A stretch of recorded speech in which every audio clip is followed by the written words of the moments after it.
old. We're old, damn it. All righty. Well, my name is Sally Fink, which I think most of you know, and this show was my idea. Actually, it was Angela Godin's idea because she likes me to do a show every couple of years because I do weird stuff. And she talked to me after my last show in 2021 and said, you should do another show around 2025, and I'm just going,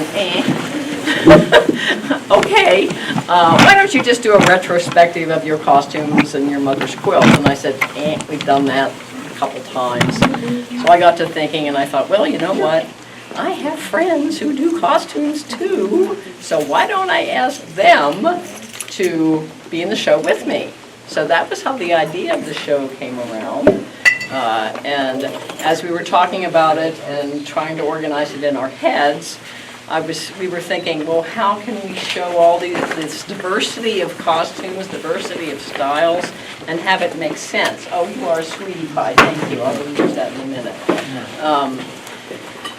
And I said, well, why don't we do them in like themed groups? We've all done purple costumes, we've all done green costumes, we'll get to this again. We've all done a historical type costume, we've all done steampunky type costumes. So that's how the idea for the groups came around.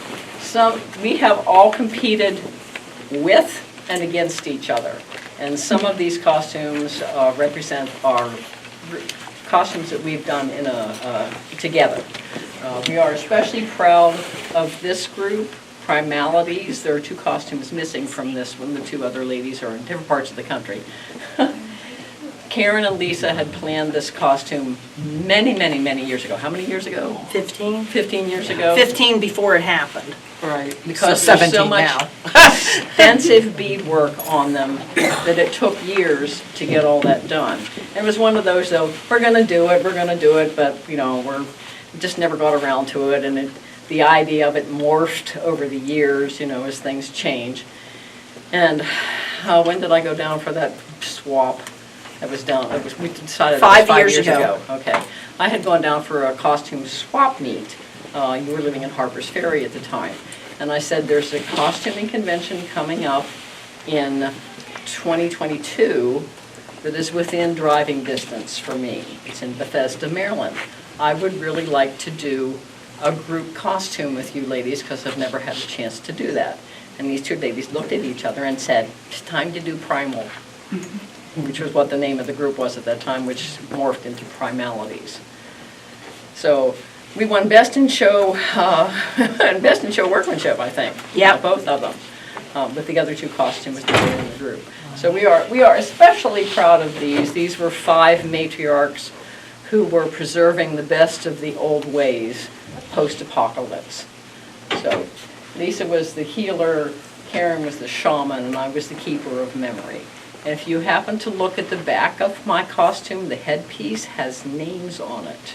Those are costuming friends of ours who have passed away. Sorry, that makes me teary.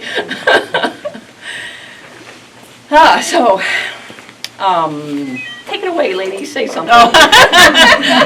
Well, I started my beadwork for that costume as soon as the idea surfaced, and everyone else, including the then leader of the group, mocked me saying, why are you starting so early? Because it's a ridiculous amount of work. Because it's a lot of beadwork and you have to start at least a year in advance. Little did I know. So I finished the green collar, and that went so well I decided to just make another one, because why not? So I made the purple one next, which is actually there. That collar. But that's not the costume that was part of Primalities, but it's the same collar. So then I made a blue one, and I eventually made an orange one, and everyone made their own costumes to wear, knowing that they had this gigantic beaded collar to put over it. And we had Zoom meetings because we had to figure out what we wanted to do on stage. I'm a good beater, but I'm terrible at figuring out like presentation and music and choreography. So other people did that, but we did It was have, definitely a group effort. it was a group effort in every way. One of the other ladies in the group, Nora Mai, she did the choreography. And of course, we all came from different parts of the country, and we could not practice the choreography until we actually got To the hotel. convention. Yeah. So we were practicing in the hallway. We were practicing By the in elevators late at function night. room. Yes, we were practicing outside the elevator doors because that was like a larger area. I don't know how many times we practiced. I think we A actually went bunch, to practice lot. on stage twice. We practiced once, before we actually practiced a went on lot. stage. So there was But a it was heck of a lot worth of it. practicing. Well, and it didn't help, the music was not a standard like 1, 2, 3, 4 kind of beat that you could follow, so it took a lot of practice to get it down. Okay, we're doing this here at this point in the music. And then there was like an extra beat, and we had to know Yeah. what to do. It was, And Karen was going, wait for it. wait, how about I cue you while, come to me, you come to me now, you come to me now. So, yeah, because when you're on a stage, you have all these lights in your eyes, and you can hardly see each other, let alone anything else. And that was a convention, we were still masking for the pandemic. That Yes. was in 2021? 22. 22. Anyways, the convention was masked, so we decided, we had to wear masks even on stage, so we decided to go ahead and put up the exhibit with them. And it actually works for a post-apocalyptic society. It totally works. So we all designed masks to go with our costumes and decorated them. Yep. And one of the costumes had a headpiece that lit up. Well, she was the keeper of Keeper of fire. fire. So her headpiece lit up. She had Everyone, flames coming out of it. everyone had a Great. little bit of business they Yes. did on stage. And it was just magical, at least for us.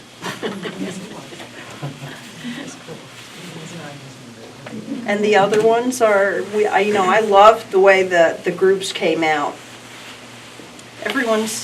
It's just the color ones especially.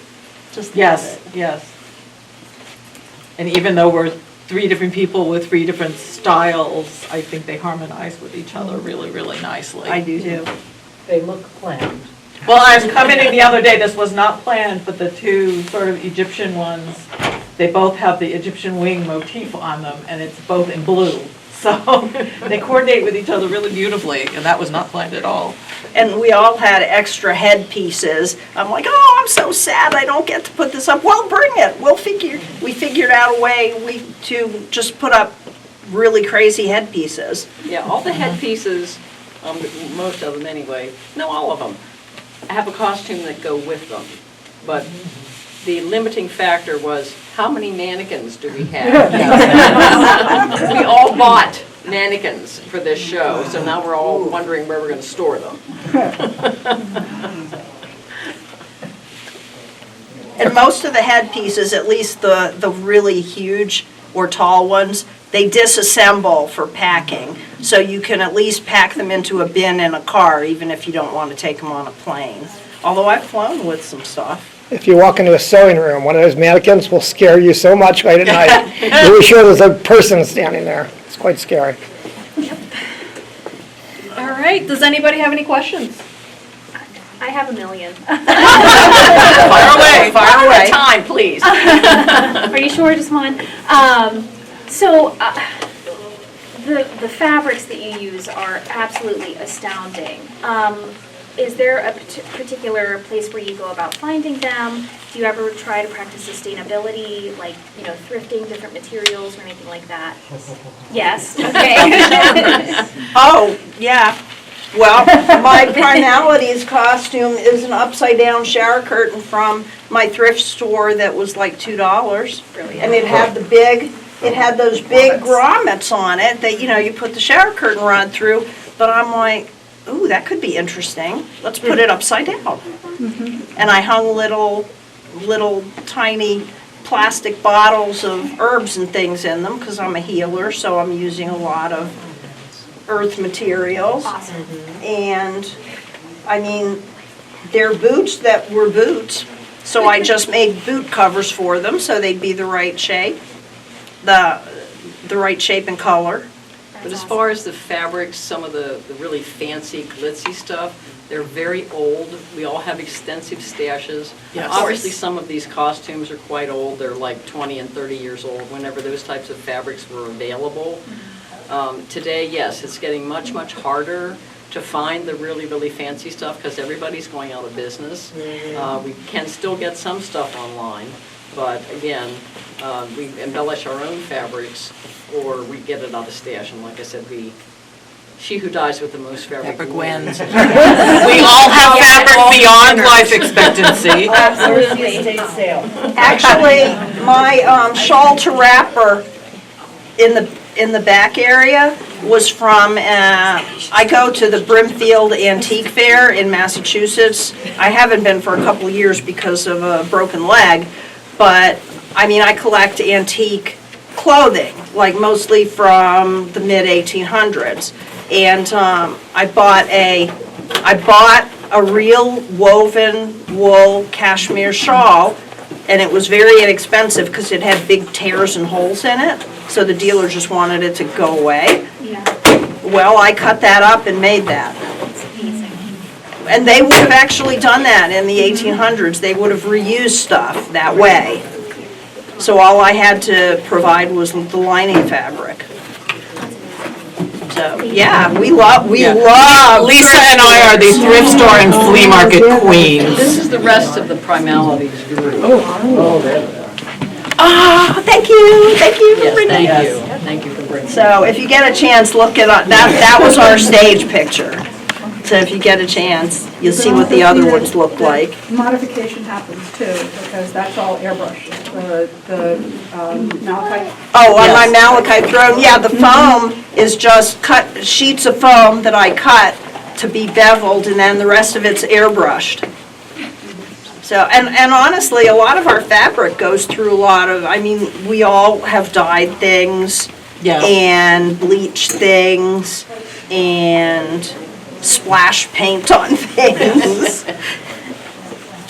Hanging stuff up in your backyard on clothespins and just flicking paint at it is great. Yes? I want to know where the gold stuff came from for your purple and orange costume. The The headpieces, headpieces. yes, those are placemats. Thank you. All the world is raw material. Yep. Go to the hardware store, go to like Party City or any place where you buy stuff like that. You just have to, it's more that you have to adjust your thinking Yeah. than anything else.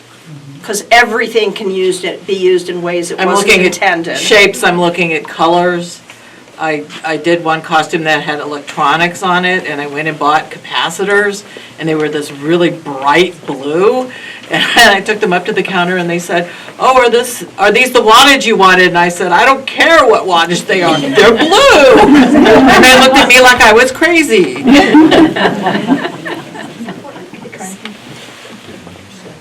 Any other questions? I have one for all three of you. Each of you, what is your personal favorite costume in the show or piece in the show? And it doesn't have to be yours, it can be your favorite of somebody else's, or it can be yours. That's What's your really favorite hard. thing in the room?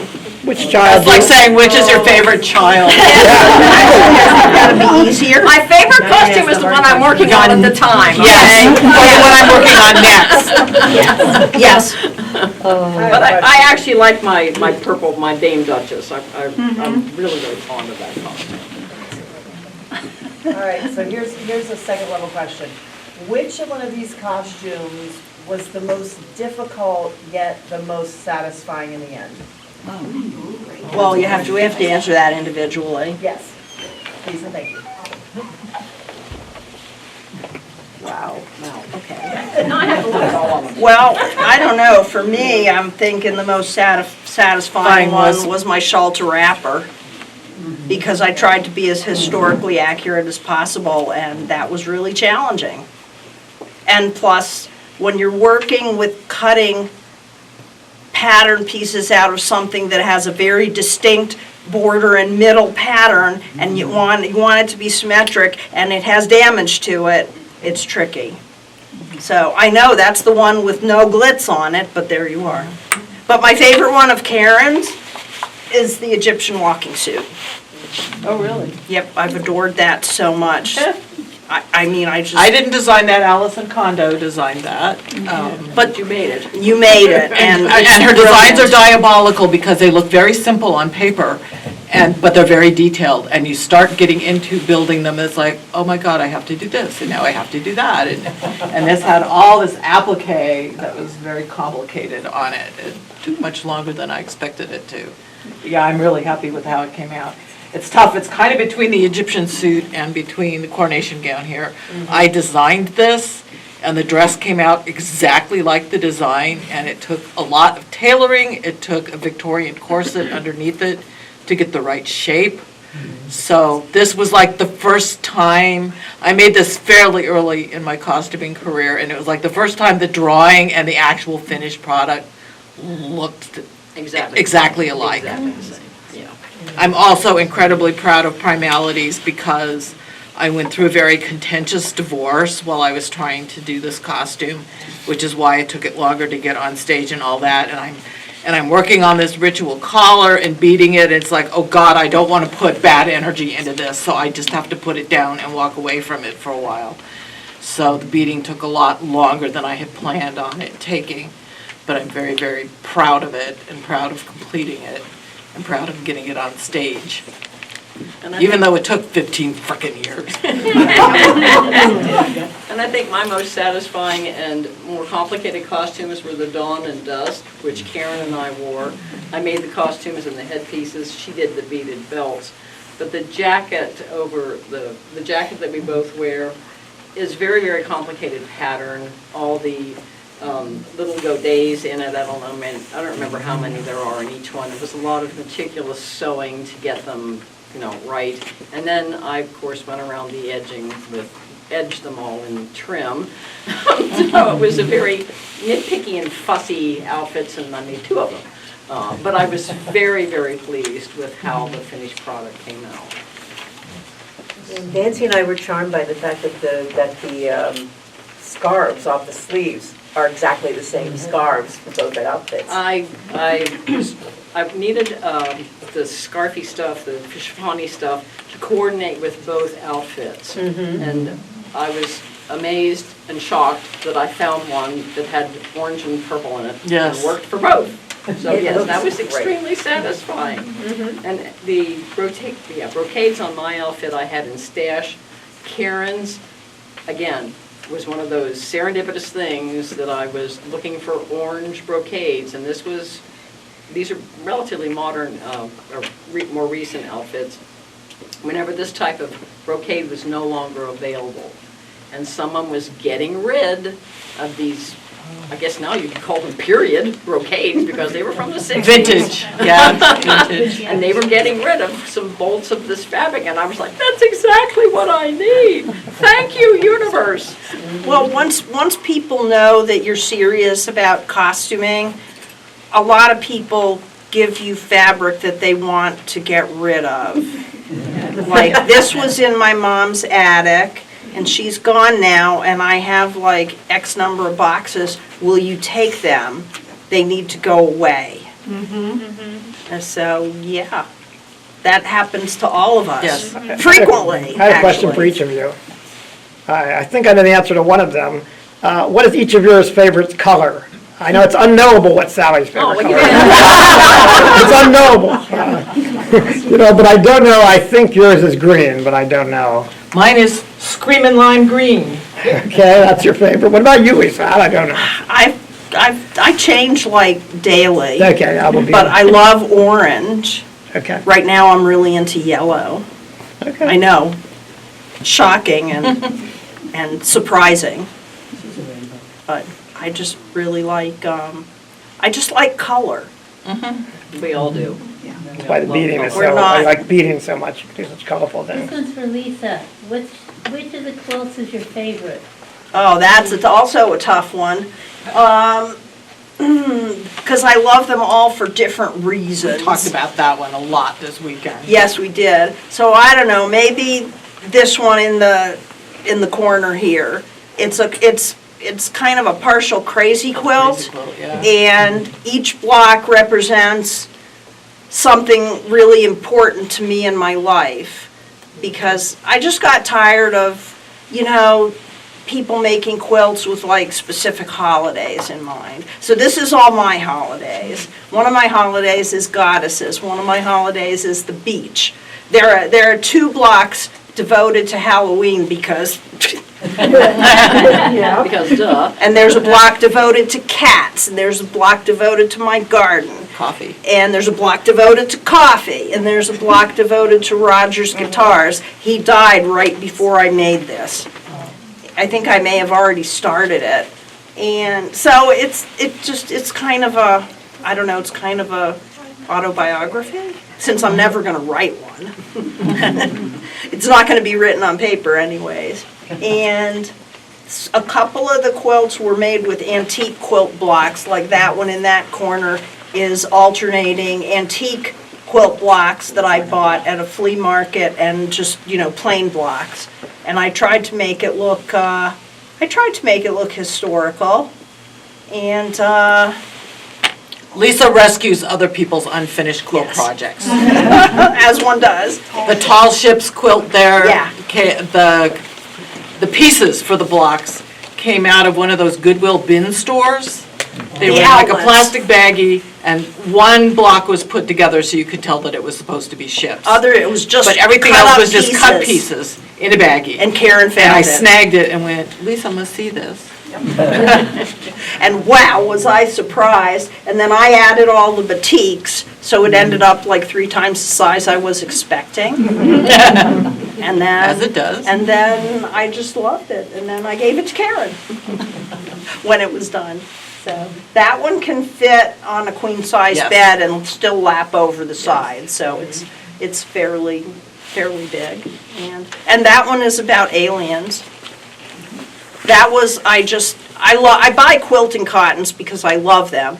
And I just was watching a lot of Ancient Aliens, and I just wanted to do a quilt where I could use all of these really unusual fabrics, that they don't just fit in it's not just a pink print, for example. It's just weird. I like weird stuff. I think we all do. Yes. We all like Talk weird about stuff. your beading. I don't know what there is to say. I've been beading for over 50 years, The literally. beads speak to us. Beads speak to us, and they usually I'll pick like a central color and it will tell me what beads it wants, and then it just ends up being something big or small. And there's a bunch of, I got this idea like, I don't know, 7 or 8 years ago, to do like a coffin shape, and I said, I'll call it my little coffin. People will like that, and so I've just been making coffins that have different ideas behind them. And these 2 ladies are having a beading workshop 2 weeks from Yes. today, right Yes, here. we're gonna do a workshop about how to do cabochon beading, is what we call it. And kits are available. We teach you the technique, and you actually make one. So we're there monitoring you and making sure if you get into trouble, we get you out of it. So would love to see. And that's the basic technique that's on all these collars. Yep. Pre-registration required. But anyways, it'll be super fun. I guarantee you. You can't make a mistake we haven't already made. So we know what to do. Challenge accepted. Have you met me?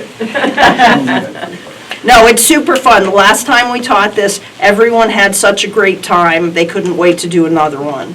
So, and if we have time, we can teach you edge beading. Yep.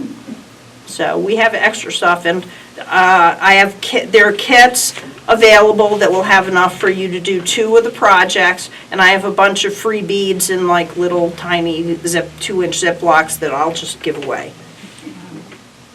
So come to it. Please attend. Anybody else? Anybody else? Yes? I told you I have a million. That's great. What and when-ish was the project that really got you hooked into the craft? Whether it's sewing, quilting, or beading. Star Trek.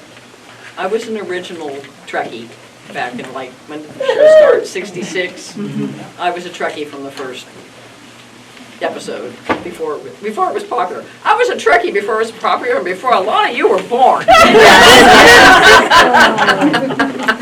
And that's how mine started, was making costumes from, actually, no, I take it back. My mother made the first couple of costumes. And then the next Christmas, there was a sewing machine under the Christmas tree, and she said, I know you're not going to quit this, and I don't want to make your costumes, you learn.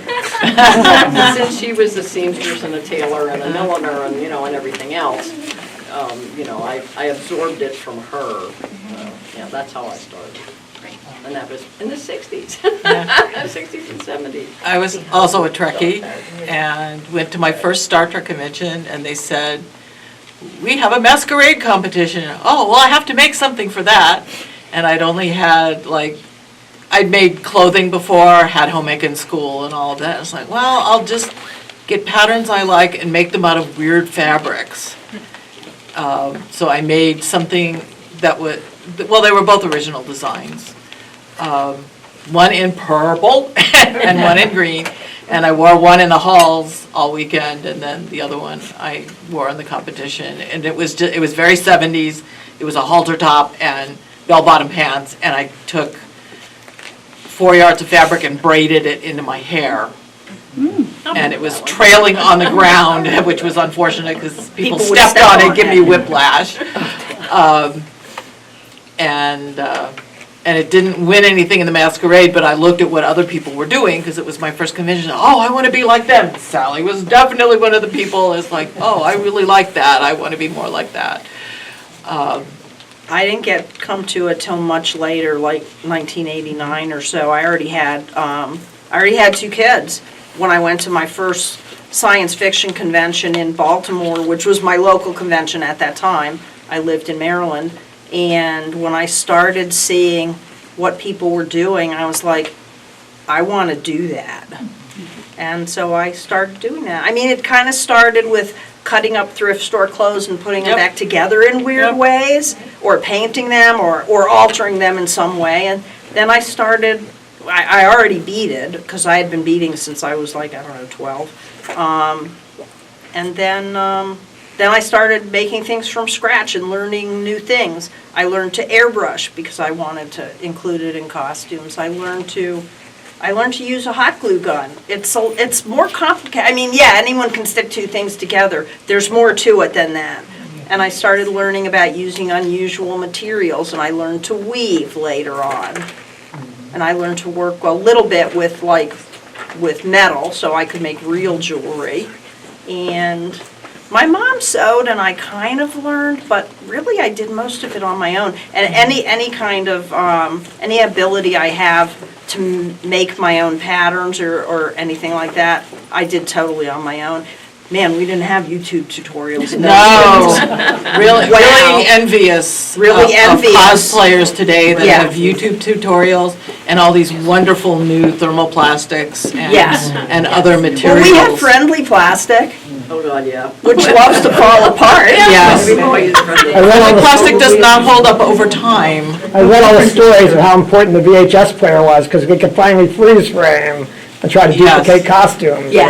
Finally, instead of going to theater 25 times. Yeah, go to the theater 25 times with a sketch pad. Oh, gosh. Yep. If you wanted to recreate something that was challenging. Yes. And honestly, when we all started, they didn't have patterns for historical clothing. No. They weren't common anyways. We had to draft our own. Yep.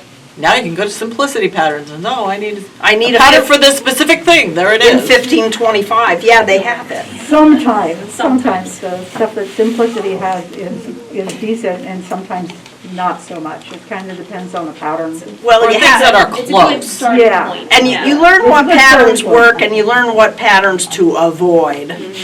What they have that they haven't talked about yet is books. Yeah, we have Many books. books. Many books. Many books. Right?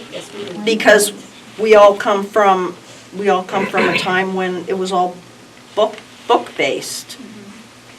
So I don't generally start my research on a computer. I remember when I wanted to do my first real historical, I remember going to the library and using up all the ink in the library's copier. I was copying so many hundreds of pages. Well, they had specific books out on historical clothing, a cut of men's clothes, a cut of women's clothes. But they were expensive. And one of the most useful books I ever got, a woman named Adele Margolis wrote a series of books in the 70s, but she would, basically the books were, if you want your sleeve to look like this, the pattern should look like this. But the pattern was this big, because it was in this. But at least you knew the shape. I mean, for me, half the problem was figuring out, well, what should the shape of this pattern be? And there was a lot of trial and error without that book. You have to learn to think from 2D to 3D. Yes. And it's not natural for a lot of us. Wasn't for me, it took me a while to understand how fabric works. Is it flat, is fabric flat or is it dimensional? It's an important philosophical question. And just the properties of fabric, that's a lot of beginner mistakes are, it's too stiff, it's not stiff enough, it's, how does it drape? You learn all kinds of techniques. You learn how to iron. Yes, iron everything. Iron your seams. Yeah. And you learn little tricks along the way that you pass along to other people. Hear that, So, right? the main thing is just enjoying it. I have a question for you three. Sure. What are you working on now? Another book. Next in the series. Darren? Lisa, Leslie, and I are working on a set of costumes for the World Science Fiction Convention in Seattle this summer. Cool. They have theirs pretty well underway, and I have mine cut out, and I have an idea of what I'm doing, and We have faith in you, Karen. I need to get off my butt and do it. And I'm gonna make another coat like this, but with peacocks. And I have an 1860s work dress that's cut out, and then I broke my ankle again. And then I also have an 1890s blouse of some novelty fabrics with like it has like pictures of landmarks on it, like the Eiffel Tower, the San Francisco Golden Gate Bridge. So it's not a map exactly, but it has these interesting landmarks, and I thought that would be a cool blouse. And I'm working on beads all the time. And I have a couple of quilt tops started that have been started for decades that Lisa keeps prodding me to finish so I can take them to her One quilt of them's lady a and finally cat get them done. quilt. It's a cat quilt. Who doesn't want a is. cat quilt? I know I want. Yeah, the way I work, my method of working is to have multiple things started and move from, if I get frustrated with one, I move to like another, like if I get frustrated with a quilt I'm working on or tired of it, I work on some beadwork. And it just gets my brain out of whatever rut it's in. And I'm very focused. It's either a pile of fabric or it's a finished thing. I work on one thing at a time. It's a hyperbolic curve. It starts slow, it builds up, then it's very frantic at the end, then it crashes, and I start the next one. But everyone's method of working is different, and there's not only no judgment, but it has to be what works for you. Yeah. I'm very much like Karen. I'm very laser focused on one project at a time. And I'm more steady because Karen's still working, I'm retired, so I can work on this. When I'm writing a book, for instance, I will write every single day. And I will get in a groove, and that's how my day goes. I have a morning routine, and then a writing routine, and then an evening routine. And whenever I get jolted out of that, I can get really cranky. I'm retired too, and I thought I would have lots and lots more time to work on costumes and beadwork and quilts, and it hasn't exactly panned out that way. Well, picking up parasols is a new hobby. Yeah, Yes. parasols is relatively new, but I recovered an antique parasol frame where the canopy, the fabric part of it, was totally trashed about 5 or 6 years ago, and I kind of just I got addicted to it. It was so much fun.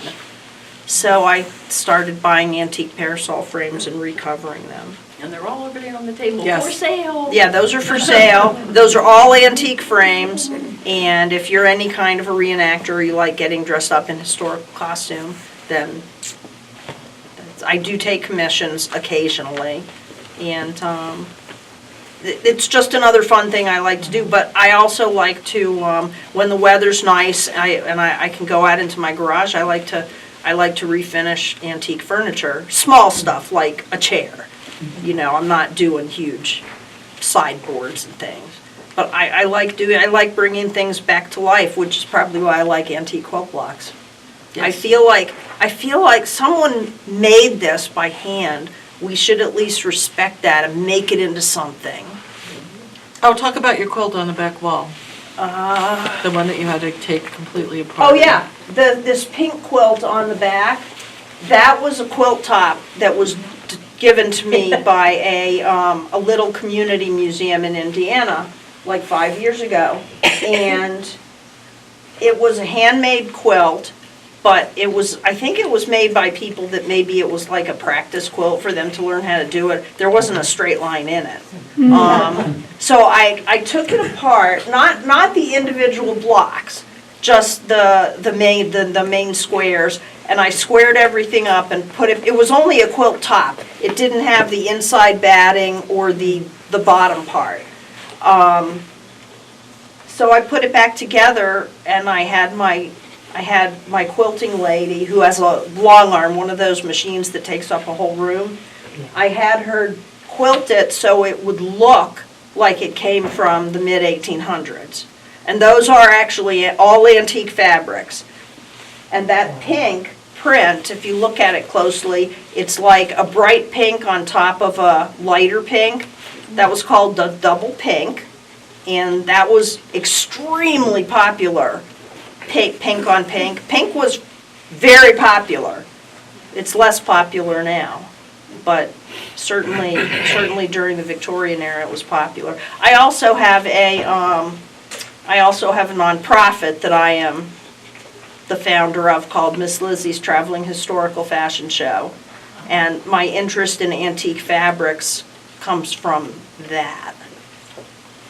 Lisa, Yes, sir. could you mention how you use Sculpey instead of a 3D printer with your parasols? I was fascinated to learn that from you.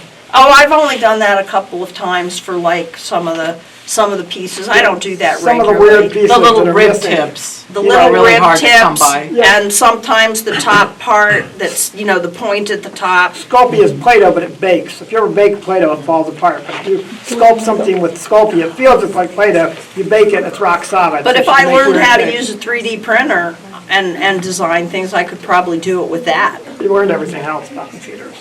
No problem.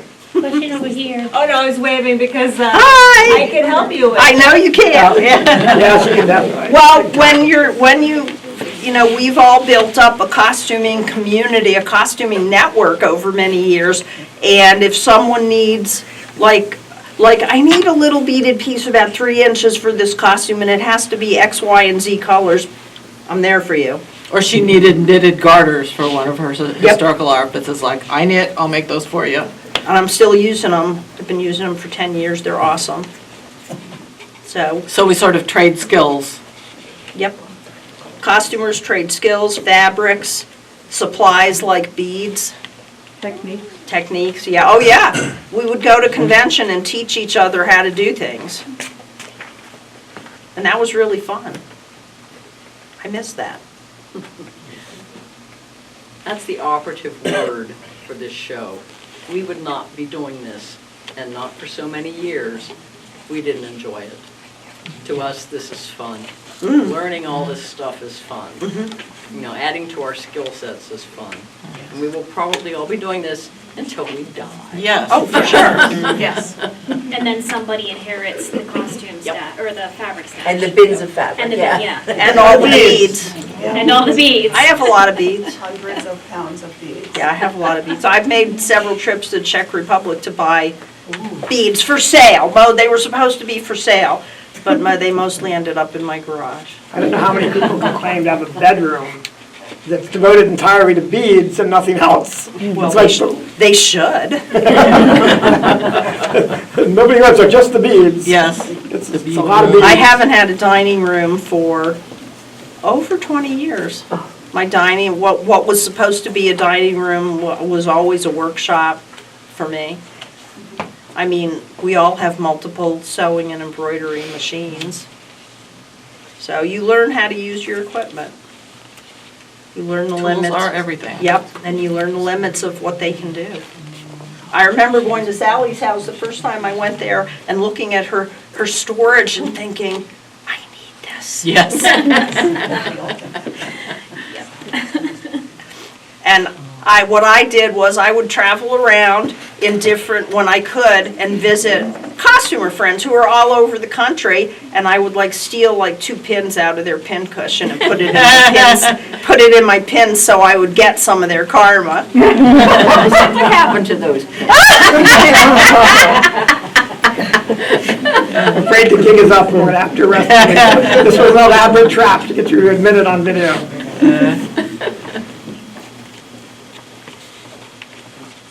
Another one of those million things. Is there more? Maggie? Oh, More another one of mine, questions? I mean, yeah. How does one who also costumes, how does one insert themselves into said costuming group to trade secrets and learn from the masters? Well, most of us did a lot of our teaching and networking at science fiction conventions, whether it was a smaller local one or the World Science Fiction Convention or Costume Con, which unfortunately we're not sure if it'll be resurrected, but this year's had to be canceled. But that was, I mean, certainly for me, Costume Con was always in the spring, almost always in the spring, and it was, this once-a-year opportunity that you knew certain people would be there, and you knew that there were going to be panels, so.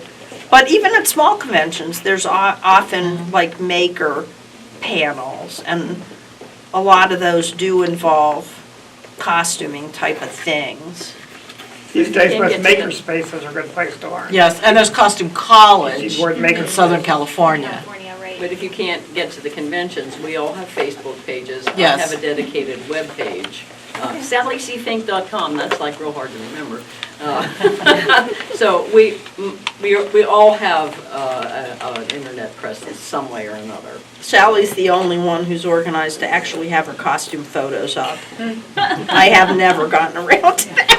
Oh, Yes, you have, Lisa, I have? because your photos are in the International Costumers Guild gallery. True. Online. That's true. Yeah. So you can go to that, and if you put my name in the search engine, it will come up with a lot of things. ICGgallery.org. It's my project. She's the ICG Here's archivist. a really easy and quick thing to do. Has a virtual chapter in addition to a local chapter. Oh, perfect. The Silicon Web chapter is my chapter. It's been offered there on and off for 20 years. But a lot of libraries and a lot of libraries, community centers have they might have a program item or some type of a craft workshop, like the beading workshop we're going to do here in 2 weeks. I mean, I would love to find a place local to me where I could teach beading on a regular basis, but so far that hasn't happened. Or teach other kinds of workshops. on a Yeah, regular that would be basis. great. I mean, I keep saying I would love to do a workshop that would have to be probably over the course of a weekend on how to build corsets. Yeah, that'd be great. We I'll keep help. talking about doing a garment bag workshop. We have 2 locations in Frederick that I personally, the Haven and the Dragon Distillery, and they do classes like that. Leslie took a chainmail class there. So you come over our way and do them. There's 2 places I know that do it. Haven has 3D printers, everything you would need. Nice. But they do these seminars where they just teach people. So you can. I've taught people at home. Yes. I did, like about 6 months ago, I met a woman actually at a family graduation thing.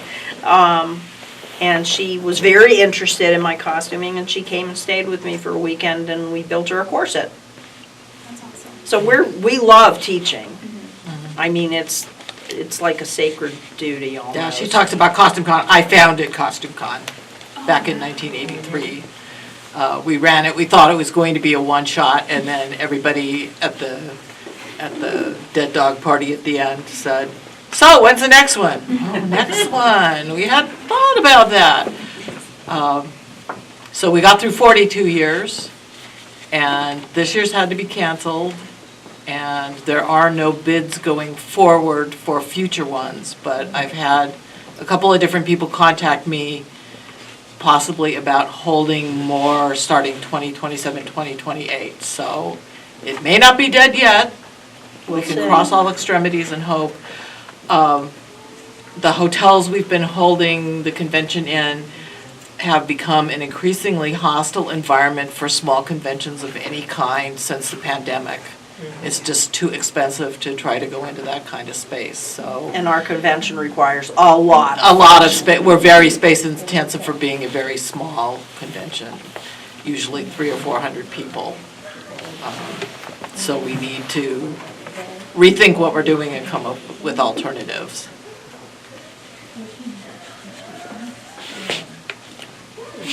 Any final questions?